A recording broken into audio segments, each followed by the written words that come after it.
माझे हात थरथरत होते, डोळ्यात अश्रू तरळले होते, पण मी स्वतःला सावरले होते. रेखाच्या चेहऱ्यावर विखारी हसू होते, जसे एखादा हिंस्र प्राणी आपली शिकार पाहून आनंदी होतो. हे अन्न तुझ्या लायकीचे नाही. तिच्या आवाजात विष मिसळले होते. पुढच्या क्षणात तिने माझ्या हातातून ताट खेचले आणि जमिनीवर आपटले. भाकरी, भाजी आणि भात जमिनीवर विखुरले गेले. माझे पोट सकाळपासून रिकामे होते. भुकेच्या तीव्रतेमुळे माझे डोके गरगरू लागले होते. पण रेखाच्या शब्दांनी माझ्या असहाय्यतेची चेष्टा केली होती. उचलून घे, जर एवढीच भूक लागली असेल तर. जमिनीवरून वेचून खा, तिने टोमणा मारला. माझ्या डोळ्यात अश्रू भरून आले, पण मी त्यांना डोळ्यातून बाहेर पडू दिले नाही. मी सरळ तिच्या डोळ्यात पाहिले आणि ठाम आवाजात म्हणाले, माझे नशीब माझा देव लिहितो, तू नाही. माझ्या आयुष्यातील सर्वात मोठा धडा कदाचित तोच क्षण होता, जो मी त्या क्षणी शिकले. माझ्या आईच्या मृत्यूला अजून 1ही वर्ष झाले नव्हते. ती खूप आजारी होती, अत्यंत अशक्त झाली होती, पण घरात तिचा विचार करणारा कोणीच नव्हते. माझे वडील व्यवसायाच्या कामामुळे कायम बाहेर असायचे आणि आई दिवसेंदिवस दुर्बल होत गेली. शेवटी एके दिवशी ती मला सोडून गेली आणि माझ्यासाठी जगातील प्रत्येक प्रकाश मालवला गेला. आई गेल्यानंतर बाबांनी रेखाशी दुसरे लग्न केले. ती सुंदर होती, चतुर होती आणि कदाचित म्हणूनच बाबा तिच्या जाळ्यात अडकले. पहिल्या काही दिवसातच मला समजले की ती माझा तिरस्कार करते. तुझा चेहरासुद्धा पाहायचा नाही मला. तुझ्या आईसोबत तूही का गेली नाहीस, ती नेहमी म्हणायची. बाबांसमोर ती गोड बोलायची, पण ते नजरेआड होताच तिचा स्वभाव पूर्ण बदलायचा. माझी पुस्तकं माझ्यापासून हिसकावली गेली. माझे शाळेत जाणे बंद करण्यात आले. आता मी केवळ घरकाम करणारी एक दासी झाले होते, जी सकाळपासून संध्याकाळपर्यंत घरातील कामे करत असे आणि तरीही बोलणी खावी लागत असत. ही स्वच्छता नीट का नाही केलीस? भांडी का स्वच्छ धुतली नाहीस? तू नालायक आहेस, निकामी आहेस. बाबांना कदाचित हे माहीतही नव्हते की त्यांची मुलगी कोणत्या नरकात होती, किंवा त्यांना माहीत होते, पण ते रेखासमोर बोलण्याची हिंमत करत नव्हते. आज जेव्हा तिने माझे अन्न जमिनीवर फेकले, तेव्हा मला जाणवले, मी हे सगळं किती काळ सहन करणार. मीही एक माणूस आहे, मलाही जगण्याचा हक्क आहे. हा माझा निर्धार होता. मी या जुलमापुढे झुकणारी नव्हते. बाबांच्या मनात माझ्यासाठी असलेले थोडेसे प्रेमसुद्धा रेखाच्या विषारी शब्दांमध्ये गडप झाले होते. मी त्यांच्याशी काही बोलू इच्छित तर ते कधी टाळायचे, कधी रागावून मला गप्प करायचे. रेखा म्हणत होती की तू आजही भांडी नीट धुतली नाहीस ना, तुला समजतं का? नाही. मी असहाय्यतेने त्यांच्याकडे पाहिले. बाबा म्हणाले, बस, मी आणखी काही ऐकू इच्छित नाही. त्यांचा आवाज कठोर व्हायचा आणि मी गप्प बसायचे. काही दिवसानंतर रेखाने अजून एक नवा निर्णय घेतला. ही आता शाळेत जाणार नाही. मोठी झाली आहे, घरकाम शिकायला हवे. पण हिचे शिक्षण? बाबा थोडे संकुचितपणे म्हणाले, पण रेखाने ताबडतोब त्यांचे खांदे दाबायला सुरुवात केली. शिक्षण करूनही काय करणार? शेवटी लग्नच करायचं आहे ना, आणि शिवाय मी एकटी एवढी कामे करू शकत नाही. बाबा गप्प झाले आणि माझी दुनिया अजून संकुचित झाली. आता माझा दिवस पहाटे लवकर सुरू व्हायचा. रेखा मला उठवायची आणि म्हणायची, लवकर उठ, चहा बनव. संपूर्ण दिवस भांडी घासणे, कपडे धुणे, झाडू मारणे आणि बदल्यात फक्त टोमणे आणि शिव्या ऐकायला मिळायच्या. जेवणाच्या वेळीसुद्धा माझ्यावर दया दाखवली जात नव्हती. कधी अर्धीच भाजी भाकरी दिली जायची, कधी उरलेले अन्न. जर मी जास्त मागितले तर रेखाच्या डोळ्यात संताप भरायचा. जास्त खाण्याची सवय लावून घेऊ नको, तुझा निर्वाह दानधर्मावर होत आहे. बाबा हे सर्व पाहत असूनही अनोळखी असल्यासारखे वागत होते. एक दिवस बाबांनी सांगितले की त्यांना व्यावसायिक कामासाठी शहराबाहेर जावे लागणार आहे. मी त्यांच्या डोळ्यात पाहिले. कदाचित ते माझ्या डोक्यावर एकदा तरी मायेने हात फिरवतील, पण त्यांनी फक्त एवढेच सांगितले, रेखाचे ऐक, वाईट वागू नकोस. मी हळूच मान हलवली. बाबा गेल्यानंतर दुसऱ्याच दिवशी रेखाने निर्णय घेतला, ही मुलगी या घरात राहणार नाही. माझे हृदय धडधडू लागले. पण मी कुठे जाऊ? मी डोळ्यात अश्रू आणून विचारले, नरकात जा, पण इथून बाहेर निघ. माझी विनवणी व्यर्थ गेली. काही क्षणातच माझ्या हातात एक लहानशी पिशवी होती, ज्यात माझे काही कपडे आणि आईचा फोटो होता. दार जोरात बंद झाले आणि मी बाहेर उभी राहिले. रात्रीचा काळोख माझ्या मनाच्या काळोखासारखा होता. आता मी कुठे जाऊ? माझे पाय बेसावत पुढे निघू लागले. थंड हिवाळ्याची रात्र होती आणि मी गल्ली गल्लीत एकटी फिरत होते. माझ्या पायात चप्पलसुद्धा नव्हती आणि रस्त्याचा कठीण डांबरी भाग माझ्या हृदयापेक्षा अधिक ओरखाडे देत होता. घराच्या दारावर मिळालेली शेवटची ठोकर माझ्या अंतरंगात खोलवर जाऊन बसली. मी कुठे जाऊ हा प्रश्न माझ्या मनात घुमत होता, पण त्याचे कोणतेही उत्तर नव्हते. मी एका सुनसान गल्लीमध्ये एक बाग पाहिली आणि तिथेच जाऊन बसले. डोळ्यातून अश्रू वाहत होते आणि पोटात भुकेची जळजळ होती. काही वेळातच 3 बदमाश मुले त्याच गल्लीत आली. ओहो, ही कोण आहे? त्यापैकी एकाने शिट्टी वाजवली. माझ्या पाठीच्या कण्यामध्ये थंडीची एक लहर आली. मी ताबडतोब उभी राहिले आणि दुसऱ्या दिशेने धावण्याचा प्रयत्न केला, पण त्यांनी माझा रस्ता अडवला. कुठे चालली आहेस अशी एकटी रात्रीच्या वेळी? दुसऱ्याने हसत विचारले. मला जाऊ द्या, मी कठोर आवाजात म्हटले, पण माझ्या थरथरत्या शरीराने माझी असहाय्यता उघड केली. त्यांनी पुढे जाण्याचा प्रयत्न केला आणि माझे हृदय जोरजोराने धडधडू लागले. मी मागे हटण्याचा प्रयत्न केला, पण अचानक, खबरदार पुढे आलात तर, एक भारी आवाज घुमला आणि ती सर्व मुले दचकली. मी पाहिले की एक वयोवृद्ध स्त्री हातात काठी घेऊन उभी होती. तिच्या डोळ्यात संताप होता आणि चेहऱ्यावर दबदबा होता. लाज नाही वाटत तुम्हाला एका मुलीला त्रास देता? लगेच निघून जा इथून. मुलं काहीतरी पुटपुटत तिथून निघून गेली. मी थरथरत होते. माझ्या शरीरात वेदना होत्या. त्या तिला समजून गेल्या. चल माझ्यासोबत, चल. मला माहीत नव्हते की हा निर्णय योग्य होता की नाही, पण माझ्याकडे दुसरा कोणताही मार्ग नव्हता. आशाताई मला त्यांच्यासोबत घेऊन गेल्या. त्यांचे घर छोटे होते, पण ते माझ्यासाठी स्वर्गापेक्षा कमी नव्हते. बाळा, तू इथे सुरक्षित आहेस. मी तुझ्या आईसारखी आहे. हे ऐकून माझ्या डोळ्यात अश्रू आले. कित्येक दिवसानंतर कुणीतरी मला बेटी म्हणत होते. सकाळी आशाताईंनी माझ्या डोक्यावर हात ठेवला आणि म्हणाल्या, तू तुझे शिक्षण पूर्ण करशील आणि मी तुझी मदत करीन. हे वाक्य ऐकून मला पहिल्यांदाच वाटले की कदाचित आयुष्य मला दुसरी संधी देत आहे. बाळा, जर नशिबाने तुला माझ्यापर्यंत पोहोचवले असेल तर मीही तुझे हात सोडणार नाही. हे ऐकून माझ्या मनात आशेचा एक किरण आला. शिकायचं आहे ना तुला? आशाताईंनी प्रेमाने विचारले. हो आई. आता मागे हटण्याचा प्रश्नच नव्हता. माझे शिक्षण पुन्हा सुरू झाले. मी रात्रंदिवस मेहनत करायचे. वर्गात कायम पुढे राहण्याचा प्रयत्न करायचे. प्रत्येक गुण, प्रत्येक यश माझ्या निर्धाराला बळकटी देत होते की मला स्वतःला आणि या जगाला सिद्ध करायचे आहे. पण नशिबाचे खेळ अद्याप संपले नव्हते. आशाताईंना एक मुलगा होता, संजय. तो एक स्वार्थी आणि आत्मकेंद्री व्यक्ती होता, ज्याला वाटायचे की आईची संपूर्ण मालमत्ता फक्त त्याच्याच ताब्यात असावी. ही कोण आहे? संजयने पहिल्यांदा मला पाहून कठोर आवाजात विचारले. माझी मुलगी आहे, आशाताईंनी उत्तर दिले. हे ऐकताच संजयच्या कपाळावर आठ्या उमटल्या. आई, मुलगी कुठून आली ही? आपल्या संपत्तीवर डोळा ठेवून आहे. मी आश्चर्याने आशाताईंकडे पाहिले. त्या हसल्या आणि म्हणाल्या, संजय, तुला जर संपत्तीची चिंता आहे तर ती नको करूस. देव प्रत्येकाला आपले नशीब देतो. पण संजय ऐकायला तयार नव्हता. त्याने माझा तिरस्कार करायला सुरुवात केली. तो रोज नवनवीन कारणे काढून मला त्रास देत असे. ही मुलगी तुला मूर्ख बनवत आहे आई. ही आपल्याला लुटायला आली आहे. संजय, ती माझ्या मुलीसारखी आहे. तुला तिच्याशी काय प्रॉब्लेम आहे? कारण ती आपल्या घरासाठी धोका आहे. मी शांत राहिले, पण मला जाणवले की हा माणूस माझे जीवन नरक बनवण्यासाठी काहीही करेल. आणि एक दिवस त्याला संधी मिळाली. आई, ही मुलगी चोरी करते, संजयने अचानक मोठ्याने आरोप केला. आशाताई आश्चर्याने माझ्याकडे पाहू लागल्या. किरण, काय बडबड करतो आहेस? त्या संतापाने म्हणाल्या. हे पहा, बघ, मी मुद्दामच हिच्या खोलीत पैसे ठेवले होते आणि बघ, ते गायब झाले आहेत. माझ्या पायाखालची जमीन सरकल्यासारखी वाटली. हा आरोप माझ्या सन्मानावर आणि मेहनतीवर थेट हल्ला होता. मी डोळ्यात अश्रू घेऊन फक्त एवढेच म्हणाले, आई, मी काही केले नाही. माझे पैसे मी खोलीत ठेवले होते, पण आज ते नाहीत आणि या घरात नवीन कोण आले आहे? संजयने सरळ माझ्यावर बोट ठेवले. मी काहीही केले नाही. माझा आवाज थरथरत होता, पण माझ्या शब्दात सच्चाई होती. आशाताईंनी एक खोल श्वास घेतला. संजय, तुला खात्री आहे की तू व्यवस्थित पाहिले आहेस? हो आई, आणि जर तुला विश्वास नसेल तर हिच्या खोलीची झडती घेऊ शकते. हे ऐकताच माझ्या पायाखालची जमीन सरकली. संजयच्या चेहऱ्यावर विजयी हसू होते. जणू तो आधीच जाणून होता की काय होणार आहे. आशाताई माझ्याकडे पाहत राहिल्या.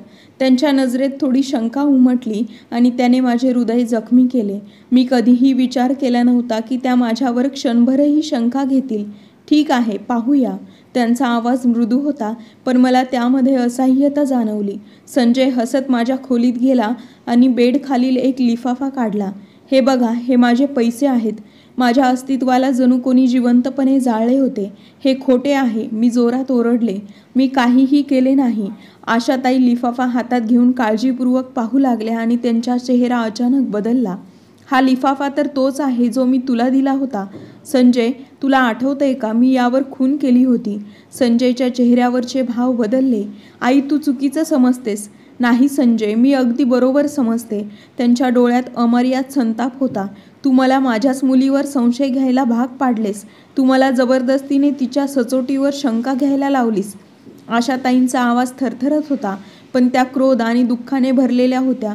संजय, तुला आठवतंय का, मी तुला कुठून उचललं होतं. तू सुद्धा एक अनाथ मुलगा होतास, ज्याला मी रस्त्यावरून उचलून माझा मुलगा बनवले. आणि जर तुला तो काळ आठवला असता तर आज तू हे केले नसते. संजयचे डोळे खाली झुकले. आशाताईंच्या शब्दांनी त्याला आतून हादरवून टाकले होते. आई, मला माफ कर, तो थरथरत म्हणाला. ही माफी तुला मेघनाकडून मागायला हवी. संजयने माझ्याकडे पाहिले. त्याच्या डोळ्यात अपराधीपणाची भावना स्पष्ट होती. मी खूप लाजिरवाण्या स्थितीत आहे, मला माफ कर. मी शांततेने आशाताईंकडे पाहिले आणि मग हळूच बोलले. संजयची कारस्थाने फसली होती, पण त्या घटनेने मला आतून पूर्णपणे हलवून सोडले होते. ही दुनिया इतकी निर्दयी का होती? का प्रत्येकजण एक असहाय्य मुलीला खाली खेचण्याचा प्रयत्न करत होता? पण मला माहीत होते की जर मी एकदा कोसळले तर मी पुन्हा कधीच उभी राहू शकणार नाही. आणि मी हार मानण्यासाठी जन्माला आले नव्हते. आशाताईंनी माझ्या डोक्यावर हात ठेवला. बेटा, या जगात वेगवेगळ्या प्रकारचे लोक असतात. काही तुला खाली खेचतील, काही तुला वर उचलतील. तुला फक्त तुझ्या मार्गावर टिकून राहायचं आहे. त्यांचे शब्द माझ्यासाठी मार्गदर्शक प्रकाश झाले. मी स्वतःला वचन दिले की मी माझ्या शिक्षणावर संपूर्ण लक्ष केंद्रित करेन. आणि मग तो दिवस आला ज्याची मी आतुरतेने वाट पाहत होते. माध्यमिक परीक्षेचा दिवस. मी रात्रंदिवस मेहनत घेतली. रात्री जागून अभ्यास केला आणि स्वतःला बाहेरच्या जगापासून वेगळे ठेवले. परीक्षा संपल्यानंतर मी मोठा निश्वास सोडला. पण खरी परीक्षा आता सुरू होणार होती. निकालाचा दिवस आला. माझे हृदय वेगाने धडधडू लागले. मी धडधडत्या हृदयाने माझे निकाल पाहिले आणि जशी माझ्या गुणांवर नजर गेली, माझे डोळे आश्चर्य आणि आनंदाने चमकले. आई, मी संपूर्ण जिल्ह्यात पहिली आली आहे. आशाताईंनी मला मिठी मारली. अरे वा, शाबास. मला माहीत होतं माझी मुलगी सर्वात पुढे निघेल. माझ्यासाठी हे यश केवळ गुण मिळवण्याची बाब नव्हती, तर त्यांच्यासाठी थप्पड होती, ज्यांनी मला कमी लेखले होते, जे मला संपवण्याची स्वप्ने पाहत होते. त्याच दिवशी आशाताईंचे जुने ओळखीचे रमेश काका आमच्या घरी आले. ते एका मोठ्या शिक्षण संस्थेशी संबंधित होते आणि आशाताईंच्या सांगण्यावरून माझा निकाल पाहायला आले होते. बेटा, तुझी हुशारी पाहून मला खूप आनंद झाला. मी तुझ्यासाठी शिष्यवृत्तीची व्यवस्था करू शकतो. तुला काळजी करण्याची गरज नाही. तुझ्या शिक्षणाचा खर्च मी उचलतो. हे ऐकून मी आनंद आणि आश्चर्य यांच्या मिश्र भावनांमध्ये हरवले. काय, खरंच? माझा आवाज थरथरत होता. हो, पण अट एवढीच आहे की तू तुझी मेहनत सुरू ठेवशील आणि कधीच हार मानणार नाहीस. मी अश्रू भरलेल्या डोळ्यांनी मान हलवली. जगाने पुन्हा एकदा सिद्ध केले की जेव्हा सर्व दरवाजे बंद होतात तेव्हा देव एखादा मार्ग उघडतोच. आता माझ्या आयुष्याने एक नवीन दिशा घेतली होती. मी शिष्यवृत्ती स्वीकारली आणि एका उत्कृष्ट महाविद्यालयात प्रवेश घेतला. महाविद्यालयाचा पहिला दिवस आणि मी उत्साही होते, पण थोडी नर्वसही. मी स्वतःला समजावत होते की आता सर्व काही व्यवस्थित होईल, पण नशिबाचे खेळ वेगळेच असतात. ओहो, हे मी काय पाहतोय? आमची कॉलेज टॉपर इथे कशी? हा आवाज ऐकताच माझे हृदय क्षणभर थांबले. मी मागे वळून पाहिले आणि समोर गिरीश उभा होता, माझा सावत्र भाऊ. तोच जो मला नेहमी माझी अवकात दाखवत असे, जो रेखाच्या सांगण्यावरून माझा तिरस्कार करत असे. इथे काय करतेस? तुझ्या प्रवेश प्रक्रियेत काही चूक तर झाली नाही ना? तो त्याच्या नेहमीच्या विषारी हास्यासह बोलला. माझ्या बोटांनी मूठ घट्ट पकडली, पण मी स्वतःला शांत ठेवले. मी गुणवत्ता यादीवर प्रवेश घेतला आहे गिरीश. तुझ्यासारखी ओळख किंवा शिफारस वापरून नाही. त्याच्या चेहऱ्यावरचा रंग बदलला. ओहो, आता जीवही चालायला लागली आहे. पण लक्षात ठेव, जितक्या उंच जाशील पडल्यावर तितकाच त्रास होईल. मी त्याच्या डोळ्यात पाहिले, जे तिरस्काराने भरले होते. मला माहीत होते की त्याचा हा द्वेष फक्त माझा आत्मविश्वास तोडण्यासाठी होता. मी शांत राहिले, कारण माझे उत्तर माझे यश होते. क्लासमध्ये सगळे माझ्या निकालाबद्दल जाणून होते. काही लोक माझा सन्मान करू लागले, काही जळू लागले आणि काही माझ्या अपयशाची वाट पाहू लागले. गिरीश त्यांच्यातलाच एक होता. तो प्रत्येक वेळी माझी टिंगल करायचा, प्रयत्न करायचा, माझ्या कपड्यांवर, राहणीमानावर टोमणे मारायचा. पण मी त्याला नेहमी दुर्लक्ष केले. हे सगळं सहन का करतेस? एके दिवशी माझी मैत्रीण सीमा म्हणाली. मी हसत उत्तर दिले, कारण मी त्यांच्यासारखी नाही बनू इच्छित. वेळ सगळ्यांना त्यांची जागा दाखवतो. त्या रात्री जेव्हा मी आशाताई यांच्या शेजारी बसले होते, त्यांनी माझे कपाळ जवळ घेत चुंबन घेतले आणि म्हणाल्या, बाळा, जे लोक तुला खाली पाडण्याचा प्रयत्न करतात ते स्वतःच कोसळतील. फक्त तू आपला मार्ग सोडू नकोस. मी मनात प्रार्थना केली आणि स्वतःला वचन दिले की मी गिरीशच्या बोलण्याला माझ्या मार्गात अडथळा बनू देणार नाही. मला माहीत होते की रस्ता सोपा नाही, पण हेही माहीत होते की जीवन एका नवीन वळणावर येत आहे. कॉलेजनंतर माझा प्रवेश विद्यापीठात झाला आणि माझी मेहनत सुरूच ठेवली. पण आयुष्य नेहमी आपल्याला हवे तेच देत नाही. कधीकधी ते आपल्याला पारखण्यासाठी अडथळे आणते. युनिव्हर्सिटीचा पहिला आठवडा होता. मी लायब्ररीमध्ये बसून माझ्या नोट्स बनवत होते. तेव्हाच कोणीतरी माझ्यासमोर एक पुस्तक ठेवले. हे पुस्तक तुझ्या उपयोगाचे ठरू शकते. मी वर पाहिले आणि एक हसरा, देखणा तरुण माझ्यासमोर उभा होता. पांढरा शर्ट, गडद डोळे आणि चेहऱ्यावर हलकीशी स्मितरेषा. धन्यवाद, पण मी हे पुस्तक मागवले नव्हते. हो, पण मी पाहिले की तू वारंवार हे संदर्भ शोधत होतीस, म्हणून मला मदत करावी असे वाटले. मी पुस्तक घेतले आणि त्याचे आभार मानले. तसं तर माझं नाव समीर आहे. आणि तू? मेघना. ही माझी आणि समीरची पहिली भेट होती आणि कदाचित मला तेव्हा माहीत नव्हते की ही साधी भेट नव्हती, तर एका नव्या गोष्टीची सुरुवात होती. वेळ पुढे सरकत गेला. युनिव्हर्सिटीमध्ये माझी आणि समीरची भेट वारंवार होऊ लागली. तो अभ्यासात हुशार होता आणि इतरांपेक्षा वेगळा होता.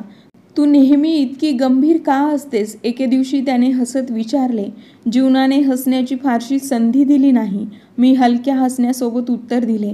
तर कदाचित आता वेळ आली आहे की तुला हसणे शिकवले जावे. समीरच्या शब्दात सत्यता आणि आपलेपणाची भावना होती आणि कदाचित म्हणूनच मी पहिल्यांदा कोणासोबत मोकळेपणाने बोलायला सुरुवात केली. पण एके दिवशी सत्याने मला हादरवून सोडले. तुला माहीत आहे का, समीरचे लग्न लहानपणीच ठरले आहे, सीमाने अचानक सांगितले. माझ्या हातातील पुस्तक खाली पडले. काय? हो, त्याची होणारी बायको संजना एका श्रीमंत कुटुंबातील आहे. फक्त अधिकृत घोषणा बाकी आहे. माझ्या हृदयाला एक धक्का बसला. मला समजत नव्हते की ही बातमी माझ्यासाठी एवढी महत्त्वाची का आहे. पण कदाचित कुठेतरी मी समीरला केवळ मित्र समजत नव्हते. त्या रात्री मी खूप उशिरापर्यंत गच्चीवर बसून होते. मी स्वतःला समजावत होते की समीर आणि मी फक्त मित्र आहोत आणि तेवढेच. माझ्या आयुष्यात आधीच इतक्या समस्या आहेत, त्यामुळे मी अशा गोष्टींमध्ये अडकू नये. पण मनाला समजावणे एवढे सोपे नसते. मी स्वतःला एक वचन दिले. काहीही झाले तरी मी माझी प्रतिष्ठा, माझी मेहनत आणि माझे स्वप्न कोणासाठीही सोडणार नाही. युनिव्हर्सिटीचे जीवन आपल्याच वेगाने पुढे जात होते, पण मला माहीत होते की ही शांतता जास्त काळ टिकणार नाही. समीरची होणारी बायको संजना, हिची उपस्थिती माझ्यासाठी एक धोका ठरत होती. संजना एका श्रीमंत वडिलांची एकुलती एक मुलगी होती, जिच्यासाठी सौंदर्य आणि गर्व सर्व काही होते. तिच्यासाठी पैसा म्हणजे सर्व काही होते आणि ती पाहिजे त्या गोष्टीला हवे तसे मिळवण्यासाठी कोणतीही किंमत मोजण्यास तयार होती. सुरुवातीला मला वाटले ती माझे अस्तित्व दुर्लक्षित करत होती, मात्र लवकरच तिच्या वागणुकीत बदल होऊ लागला. सुरुवातीला ती मला दुर्लक्षित करत होती, मग हळूहळू टोमणे मारायला लागली. समीरला तुझ्या मैत्रीची गरज नाही, तो तुझ्यावर फक्त दया करत आहे. मी तिच्या बोलण्याकडे दुर्लक्ष केलं, पण कुठेतरी माझ्या मनात एक अस्वस्थता निर्माण झाली. तुझ्यासारखे लोक नेहमी इतरांचे आयुष्य उद्ध्वस्त करण्यासाठी येतात, पण मी तुला ही संधी देणार नाही. तिच्या शब्दात द्वेष स्पष्ट दिसत होता. मी तिला उत्तर द्यायचे ठरवले, पण मग विचार केला की शांत राहणे योग्य आहे. मी तिच्या स्तरापर्यंत खाली जाणार नव्हते. संजनाला स्वतःला हे समजले की मी तिच्या बोलण्याला फारसे महत्त्व देत नाही, म्हणून तिने माझ्या विरुद्ध एक धोकादायक खेळी खेळायचे ठरवले. एक दिवस युनिव्हर्सिटीमध्ये एक अफवा पसरली की माझ्या चारित्र्यावर प्रश्न उपस्थित केले जात आहेत. तुला माहीत आहे का मेघना, तुझ्याबद्दल अजबगजब गोष्टी पसरवल्या जात आहेत. सीमा घाबरलेल्या आवाजात धावत आली. काय म्हणतेस? माझे हृदय जोरात धडधडू लागले. कोणी म्हणत आहे की तू समीरला आपल्या जाळ्यात अडकवण्याचा प्रयत्न करत आहेस आणि तुझं कोणासोबत तरी चक्कर आहे. माझ्या पायाखालची जमीनच सरकली. हे सगळं खोटं आहे, मी ठामपणे म्हणाले. यातच खरी समस्या आहे. जर खोटं वारंवार सांगितलं गेलं तर लोक त्याला खरं मानायला लागतात. युनिव्हर्सिटीत माझ्याबद्दल अफवा वेगाने पसरू लागल्या. लोक मला विचित्र नजरेने पाहू लागले. कानगोष्टी होऊ लागल्या. काही मुलींनी माझ्यापासून दूर राहायला सुरुवात केली, तर काही जण उघडपणे माझ्या विरोधात उभ्या राहिल्या. माहीत नाही अशा मुली इथे कशा पोहोचतात. किती साध्या-सुध्या वाटायच्या आणि आता बघा, मी संयम राखला. पण हे सगळं माझ्यासाठी सोपं नव्हतं. संजना आपल्या उद्दिष्टात यशस्वी होत होती. तिने आणखी एक पाऊल पुढे टाकलं आणि समीरसमोर माझ्या विरोधात बोलायला सुरुवात केली. समीर, तुला माहीत आहे लोक काय म्हणत आहेत? मला फरक पडत नाही लोक काय म्हणतात. तुला फरक पडायला हवा. तुझी प्रतिष्ठा धोक्यात आहे. समीरने तिच्या बोलण्याला फारसं गांभीर्याने घेतलं नाही, पण मला जाणवलं की त्याचं वागणं थोडं बदललं आहे. शेवटी संजनाने शेवटचा वार केला. एक दिवस युनिव्हर्सिटीमध्ये अचानक एक व्हिडिओ व्हायरल झाला. त्या व्हिडिओमध्ये मी एका मुलासोबत उभी राहून बोलत असल्याचं दाखवलं गेलं होतं. तो व्हिडिओ एडिट केलेला होता, पण इतक्या हुशारीने की सामान्य लोकांना ते बनावट आहे हे कळणं अशक्य होतं. बघा, मी म्हणत नव्हते का की ती निरागस बनायचीही. मी माझ्या मोबाईलवर तो व्हिडिओ पाहिला आणि माझे हात थरथरू लागले. हा सगळा एक पूर्वनियोजित कट होता. जेव्हा प्रकरण जास्तच वाढलं तेव्हा मी एक निर्णय घेतला. मी गप्प बसणार नाही. मी हे आरोप स्वीकारणार नाही. जर मी गप्प बसले तर हे खोटं कायमचं खरं मानलं जाईल. मी थेट युनिव्हर्सिटीच्या डीनकडे गेले आणि त्यांना स्पष्ट सांगितलं, हा व्हिडिओ खोटा आहे. हे आरोप चुकीचे आहेत आणि मी त्याचा पुरावा देऊ शकते. डीनने तपास करण्याचे आदेश दिले. IT विभागाने व्हिडिओची तपासणी केली आणि काही वेळातच सत्य समोर आले. हा व्हिडिओ एडिट केलेला आहे. हा बनावट आहे आणि कोणीतरी मुद्दाम म्हणून हा तयार केला आहे. युनिव्हर्सिटीतले सर्व लोक आश्चर्यचकित झाले. जे कालपर्यंत मला बदनाम करत होते ते आज लाजून शांत उभे होते. तपास सुरू राहिला आणि लवकरच खरं समोर आलं. हे सगळं संजनाने रचलेलं होतं. ती स्वतःला खूप हुशार समजत होती, पण तंत्रज्ञानाने तिला उघडं पाडलं होतं. हे तू केलं का संजना? समीरने संतापाने विचारले. मी फक्त समीरला वाचवायचा प्रयत्न करत होते, ती गोंधळून बोलली. वाचवायचा प्रयत्न की स्वतःला सुरक्षित ठेवायचा? तू मेघनाचा विनाश करण्याचा प्रयत्न केला, फक्त तुला स्वतःचं नातं असुरक्षित वाटत होतं म्हणून. संजना निरुत्तर झाली होती.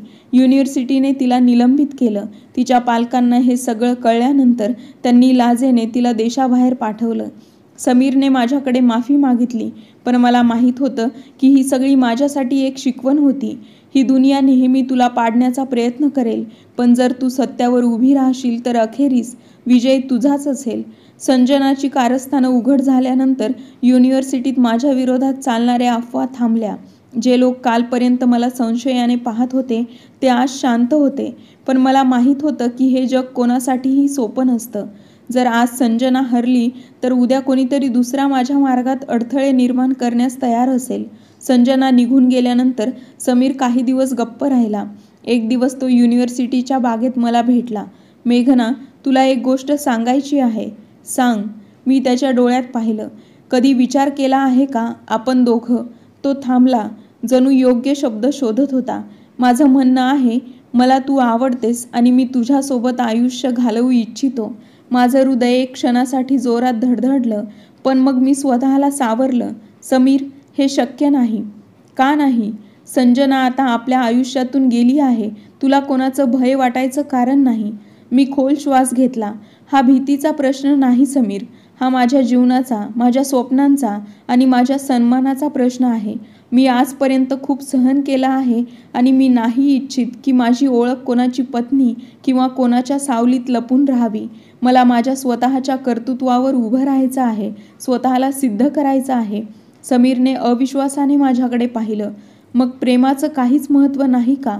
प्रेमाला त्याचं स्थान आहे, पण माझ्या स्वप्नांपेक्षा आणि माझ्या सन्मानापेक्षा ते कमी आहे. त्याच्या चेहऱ्यावर निराशा स्पष्ट दिसत होती, पण मी माझ्या निर्णयावर ठाम राहिले. युनिव्हर्सिटी संपताच मी नोकरीसाठी अर्ज करायला सुरुवात केली. मी एका मोठ्या कंपनीत इंटरव्ह्यू दिला आणि माझ्या मेहनतीच्या जोरावर माझी निवड झाली. आशाताईंच्या डोळ्यात आनंद अश्रू होते जेव्हा मी त्यांना ही बातमी सांगितली. बाळा, आज तू सिद्ध केलंस की सत्य, संयम आणि मेहनत कधी वाया जात नाही. मी त्यांचे हात प्रेमाने हातात घेतले आणि त्यांचे चुंबन घेतले. हे सगळं तुमच्या आशीर्वादामुळे शक्य झालं आई. नोकरीचा पहिला दिवस माझ्यासाठी एक स्वप्नासारखा होता. ज्या जगाबद्दल मी नेहमी विचार केला होता त्या जगाचा मी आता एक भाग झाले होते. पण मला माहीत होतं की ही फक्त सुरुवात आहे. अजून खूप पुढे जायचं आहे.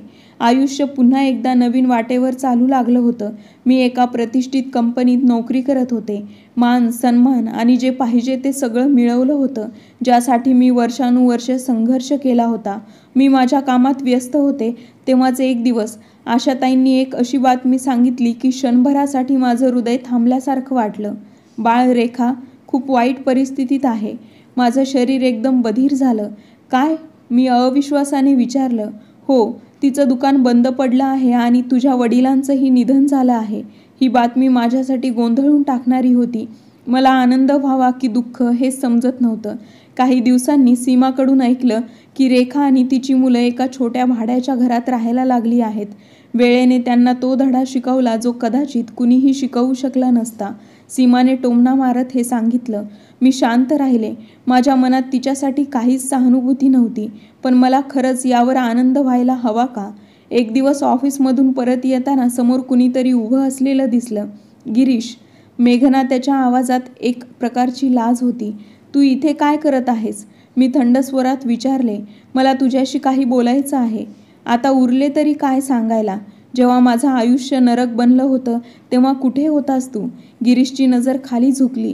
मी तुझी माफी मागू इच्छितो. आई खूप वाईट परिस्थितीत आहे आणि पहिल्यांदाच मला कळलं की जो इतरांसोबत वाईट करतो त्याला तेच सहन करावं लागतं. मी त्याच्या चेहऱ्याकडे एकटक पाहत राहिले. हा तोच गिरीश होता जो एकेकाळी माझी टिंगल करत होता आणि आज तो हतबल उभा होता. आणि तुला का वाटतं की मी तुझी मदत करावी? कारण तू माझ्यापेक्षा चांगली व्यक्ती आहेस आणि कदाचित त्यासाठी की तुला माहीत आहे की जेव्हा कोणी हतबल असतो तेव्हा त्याच्यावर दया करणं हा सर्वात मोठा विजय असतो. मी एक खोल श्वास घेतला. मी खरंच त्यांना माफ करू शकते का? हे तेच लोक होते ज्यांनी माझ्यावर अत्याचार केले होते. पण आज तेच लोक माझ्या दारात मदतीसाठी उभे होते. मला माहीत होतं की हा निर्णय सोपा नसेल. गिरीशचे शब्द माझ्या मनात घुमू लागले. तोच गिरीश जो मला अपमानित करायचा आज अपराधी भावनेने माझ्यासमोर उभा होता. तो त्याच्या आईसाठी, माझ्या सावत्र आईसाठी मदत मागत होता. मी आधीच ठरवलं होतं की जर हा दिवस कधी आला तर मी त्यांना तशीच वेदना देईन जशी त्यांनी मला दिली होती. पण आता वेळेने स्वतः न्याय दिला होता आणि माझ्या मनात सुडाची आग नव्हती, फक्त एक प्रकारची उदासीनता होती. दुसऱ्या दिवशी मी ऑफिसमध्ये बसले होते तेव्हाच माझ्या सेक्रेटरीने आत येऊन सांगितलं, मॅडम, एक बाई तुम्हाला भेटायला आली आहे. ती म्हणते की ती तुम्हाला ओळखते आणि खूप महत्त्वाचं बोलायचं आहे. कोण आहे? रेखा नाव आहे तिचं. माझं हृदय क्षणभरासाठी जोरात धडधडलं, पण मी स्वतःला सावरलं. तिला आत पाठवा. काही क्षणानंतर दरवाजा उघडला आणि एक बाई आत आली. ती तीच रेखा होती, पण ती गर्विष्ठ, जळजळीत बोलणारी बाई कुठेतरी हरवली होती. तिच्या चेहऱ्यावर गरिबी आणि चिंता स्पष्ट दिसत होती. महागडे कपडे जाऊन साधे वस्त्र आले होते आणि तिच्या डोळ्यांमध्ये ती चमक नव्हती जी एकेकाळी माझ्या वेदनांवर मीठ चोळायची. बाळा. तिचा आवाज थरथरत होता. बाळा. माझा विश्वासच बसत नव्हता की ही तीच व्यक्ती आहे जी मला कधी नगण्य समजायची. येथे का आली आहेस? मी थंडपणे विचारले. माझ्या चुका. मला माफ कर मेघना. मला माहीत आहे मी तुझ्यासोबत खूप वाईट केलं, पण आता मी हतबल आहे. आमच्याकडे काहीच उरलेलं नाही. आम्ही ही नोकरीसाठी भटकतोय आणि आम्ही एका वेळच्या अन्नासाठी सुद्धा मोहताज झालो आहोत. मी शांतपणे तिच्याकडे पाहत राहिले. हो, मी तुला खूप छळलं, मी तुला घराबाहेर काढलं, तुझं आयुष्य कष्टदायक बनवलं, पण कदाचित देवाने मला माझी शिक्षा दिली आहे. मी एक थंड श्वास सोडला आणि आता तुला काय हवं आहे? फक्त एक संधी, कुठेतरी काम मिळावं, काही छोटंसं, जेणेकरून मी माझ्या मुलांना वाढवू शकेन. ही ती स्त्री होती जी म्हणायची की मी कुठल्याही गोष्टीसाठी लायक नाही आणि आज ती स्त्री माझ्याकडे उपजीविकेसाठी मदत मागत होती. मी खुर्चीवरून उठले आणि खिडकीबाहेर पाहू लागले.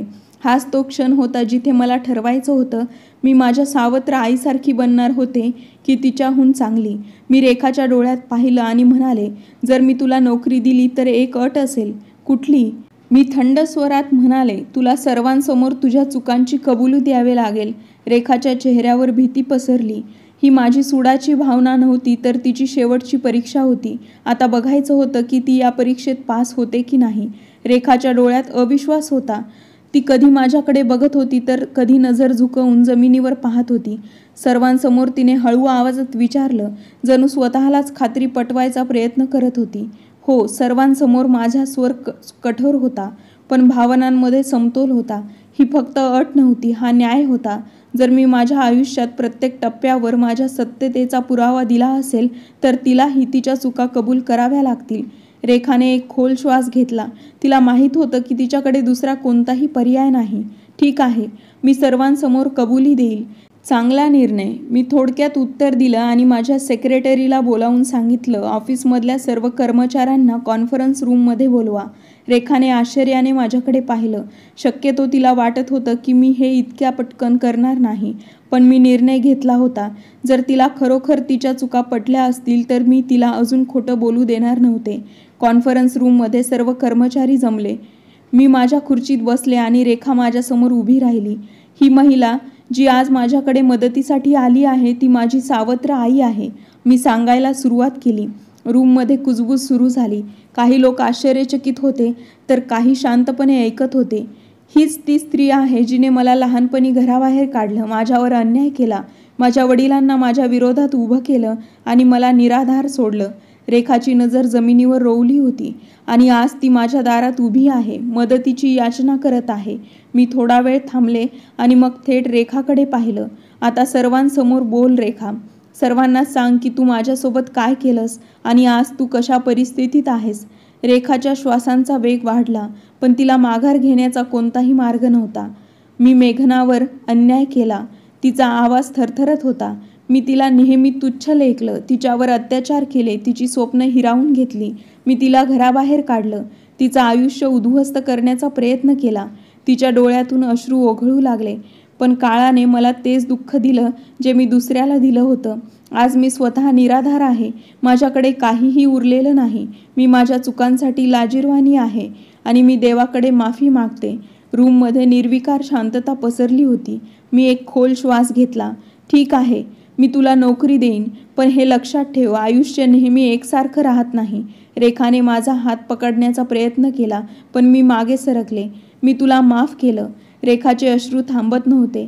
संपूर्ण रूममध्ये शांतता होती. मी पाहिलं की काही लोक चकित झाले होते, काही भारावून गेले होते, तर काही विचार करत होते की मी माझ्या सर्वात मोठ्या शत्रूला का संधी दिली. आता तुला काय हवं आहे रेखा? मी गंभीरपणे विचारलं. ती रडू लागली. फक्त एक संधी. मी माझं उरलेलं आयुष्य माझ्या चुकांची किंमत मोजण्यात घालवू इच्छिते. मी खोल श्वास घेतला. ठीक आहे, पण इथे एक नियम आहे. इथे प्रत्येकजण स्वतःच्या मेहनतीवर कमावतो, ओळखीवर नाही. जर तुला खरंच स्वतःच्या पायावर उभं राहायचं असेल तर तुला काम करावं लागेल, प्रामाणिकपणे. रेखाने पटकन मान डोलावली. मला मान्य आहे. मी कंपनीच्या HR मॅनेजरकडे पाहिलं. यांच्यासाठी योग्य पद शोधा. रेखानंतर गिरीश आणि त्याची भावंड देखील माझ्याशी बोलायला आले. त्यांच्या चेहऱ्यावर पराभवाची छाया होती. तोच गिरीश जो युनिव्हर्सिटीमध्ये माझ्या विरोधात बोलायचा, आज नजर खाली घालून उभा होता. मेघना, आम्ही लाजिरवाणे आहोत. त्याचा आवाज कमकुवत झाला होता. आता या लाजेला काय उपयोग आहे? मी थंड स्वरात विचारलं. आम्हाला समजलंय की आम्ही चुकीचे होतो. त्याची बहीण हळू आवाजात म्हणाली, जर आम्ही वेळीच आईला थांबवलं असतं तर कदाचित आज हा दिवस पाहावा लागला नसता. आणि आता तुम्हाला काय हवं आहे? मी कठोर आवाजात विचारलं. फक्त तुझी माफी. मी त्यांच्याकडे गंभीरतेने पाहिलं. हे तेच लोक होते जे कधी माझा अपमान करायचे, माझं जीवन नरक करायचे आणि आज त्यांचं स्वतःचं आयुष्य उद्ध्वस्त झालं होतं. मी त्यांना माफ करू शकत होते, पण विसरू शकत नव्हते. मी तुम्हा सर्वांना माफ करते, पण हे लक्षात ठेवा, वेळ प्रत्येकाची येते. जेव्हा तुमच्याकडे अधिकार होता तेव्हा तुम्ही अन्याय केला आणि आज जेव्हा माझ्याकडे अधिकार आहे तेव्हा मी तुम्हाला तीच वेदना परत देण्याऐवजी एक संधी देत आहे, कारण मी तुमच्यासारखी नाही. त्यांच्या डोळ्यात अश्रू आले. मेघना, तू आमच्यापेक्षा कितीतरी श्रेष्ठ आहेस. मी शेवटची नजर रेखावर टाकली. ती खरोखर बदललेली दिसत होती. मी स्वतःला समजावलं की कदाचित वेळेने तिला शिकवलं आहे की गर्व आणि अन्याय याचा शेवट काय असतो. हे माझ्या आयुष्यातील एक नवीन वळण होतं. असं वळण जिथे मी शिकले की सर्वात मोठा विजय सूड घेण्यात नाही, तर आपल्या मोठेपणाला सिद्ध करण्यात आहे. रेखा, गिरीश आणि त्याचे भाऊ बहीण माझ्यासमोर उभे होते, पराजित, असहाय्य आणि लाजत. तेच लोक जे कालपर्यंत मला माझी औकात दाखवण्याचा प्रयत्न करत होते, आज माझ्या दयेमुळे पुन्हा उभे राहण्याची आशा बाळगत होते. तो क्षण माझ्यासाठी एका कठीण परीक्षेसारखा होता. मी ठरवलं असतं तर त्यांना अपमानित करून हाकलवून लावू शकत होते. त्यांना तीच वेदना देऊ शकत होते जी त्यांनी मला दिली होती. पण मग मी विचार केला, जर मी सुद्धा त्यांच्यासारखेच वागले तर माझ्यात आणि त्यांच्यात काय फरक राहील. रेखा हलक्या आवाजात म्हणाली, मेघना, मी तुझ्यावर खूप अन्याय केला. मला माहीत आहे की मी क्षमेसाठी पात्र नाही, पण जर तू मला माफ केलं नाहीस तर कदाचित मी कधीही शांततेने जगू शकणार नाही. माफ करायला फक्त शब्द नाही, कृती देखील लागते. रेखा, तू आयुष्यभर लोकांना कमी लेखलं, आपल्या सत्तेचा गैरवापर केला आणि आज जेव्हा काळ तुझ्यावर उलटला तेव्हा तुला समजलं की गर्वाचा शेवट काय असतो. हो मेघना, मला पूर्ण जाणवलंय. ती रडू लागली. मी कठोर आवाजात म्हणाले, जर तू खरोखर तुझ्या चुका मान्य करत असशील तर केवळ माझ्याकडून नाही तर स्वतःकडूनही क्षमा माग. जेव्हा तू आरशात पाहशील तेव्हा तुला समजलं पाहिजे की तू किती लोकांचं जीवन उद्ध्वस्त केलंस. गिरीश पुढे आला. मेघना, मी देखील तुझा खूप अपमान केला आहे. मी नेहमी तुला दुर्बल समजत राहिलो, तुझी चेष्टा करत राहिलो. पण सत्य हे आहे की तू आम्हा सगळ्यांपेक्षा अधिक मजबूत निघालीस. त्याची बहीण देखील अश्रूंनी भरलेल्या नजरेने म्हणाली, आम्हाला तुझा अभिमान असायला हवा होता, कारण तू सर्व काही तुझ्या कष्टाने मिळवलंस. पण आम्ही तुला सतत कमी लेखण्याचा प्रयत्न केला. आज आम्हाला जाणवत आहे की खरं तर आम्हीच किती शूद्र होतो. मी काही क्षण विचार केला, मग शांतपणे उत्तर दिलं, मी तुम्हा सर्वांना माफ करते. पण लक्षात ठेवा, माफी मागणं सोपं असतं, पण खरंच बदलणं कठीण असतं. जर तुम्ही खरंच बदलला असाल तर माझ्याबरोबर जे केलं तीच चूक पुन्हा कोणासोबत करू नका. गिरीशने मान झुकवली. आम्ही वचन देतो मेघना, हा माझा विजय होता. ना रेखाला अपमानित करून, ना गिरीशला खाली दाखवून. खरं तर आपला सन्मान आणि मूल्यावर ठाम राहून मी त्यांना माफ केलं. आता मी एक यशस्वी, स्वावलंबी आणि मजबूत स्त्री बनले होते. मग एके दिवशी अचानक एक अनपेक्षित भेट झाली. खूप वर्षानंतर तुझी भेट होत आहे. मी वर पाहिलं. समोर समीर उभा होता.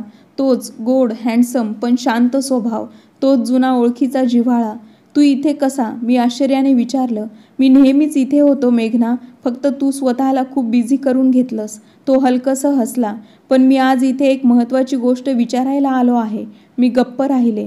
मेघना, मी नेहमी तुझ्या मेहनतीचा सन्मान केला आहे. मी तुझ्या संघर्षाचं कौतुक केलं आहे आणि आजही मी तुला तोच प्रश्न विचारू इच्छितो जो मी अनेक वर्षापूर्वी विचारला होता. माझं हृदय जोरात धडधडू लागलं, पण मी स्वतःला सावरलं. कोणता प्रश्न? मेघना, तू माझ्यासोबत आयुष्यभर राहशील का? मी समीरच्या डोळ्यात पाहिलं. हा तोच माणूस होता ज्याने कधीही माझ्या विरोधात कोणतंही कटकारस्थान उभी केली नाहीत, ज्याने नेहमी माझ्या सामर्थ्याचा सन्मान केला, ज्याने माझ्या सन्मानाला माझी सर्वात मोठी संपत्ती मानलं. मी काही क्षण विचार केला. हा निर्णय घ्यायची हीच योग्य वेळ होती. हो समीर, मी तयार आहे. समीरच्या चेहऱ्यावर हसू उमटलं. तेच हास्य जे कित्येक वर्षांनी माझ्या जीवनात आनंद घेऊन आलं होतं. समीर आणि माझं लग्न साध्या पद्धतीने पार पडलं. समीर तोच माणूस ज्याने माझ्या सामर्थ्यावर प्रेम केलं होतं, जो माझ्या स्वप्नांचा आदर करत होता आणि ज्याने कधीही माझ्या चारित्र्यावर संशय घेतला नव्हता. माझं मन सांगत होतं की हा निर्णय योग्यच आहे, कारण माझा आनंद आणि सन्मान या व्यक्तीसोबत सुरक्षित होता. आणि आता आम्ही आनंदाने एकमेकांसोबत राहत आहोत. आणि मी सगळ्यांना माफ केलं आहे. प्रत्येकजण आपल्या आयुष्यात आनंदी आहे. कथा आवडली असेल तर लाईक आणि शेअर करा आणि चॅनलला सबस्क्राईब करायला विसरू नका. भेटूया नवीन एका व्हिडिओमध्ये नवीन एका कथेसह.